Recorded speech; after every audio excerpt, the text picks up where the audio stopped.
भारतीय राज्यघटनेने स्थानिक स्वराज्य संस्था या स्थानिक नागरिकांना त्यांचं हक्काचं व्यासपीठ म्हणून निर्माण केलेली एक संस्था असते आणि या संस्थेमध्ये स्थानिक प्रतिनिधी असताना ज्या ज्या नागरिकांना त्यांच्या समस्या सोडवायच्या असतात त्यामुळं स्थानिक स्वराज्य संस्थांच्या निवडणुका वेळेत होणं ही एक काळाची गरज असते.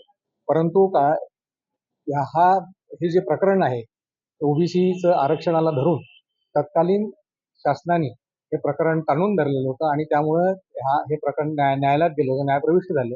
परंतु न्यायालयाला प्रत्येक बाबींचा विचार करावा लागत असतो. आरक्षणाचा विचार करावा लागत असतो, आरक्षणापासून वंचित राहणाऱ्यांचाही विचार करावा लागत असतो आणि या गोष्टींचा विचार करत असताना ही प्रक्रिया लांबत गेली आणि त्यामुळे परंतु आज राज्यघटनेला धरून सुप्रीम कोर्ट हे गंभीर राहिलं आणि गंभीर राहून त्यांनी सरळ प्रश्न विचारलेला निवडणूक आयोगाला की तुम्हाला निवडणुका घ्यायच्याच नव्हत्या का? आतापर्यंत का रखडवल्या निवडणुका? त्वरित 4 महिन्याच्या आत निवडणुका घ्या असं खटवून आता निवडणुका जाहीर झालेल्या आहेत. पुढे 4 महिन्यात त्या घ्यायच्या आहेत असा निर्णय आलेला आहे.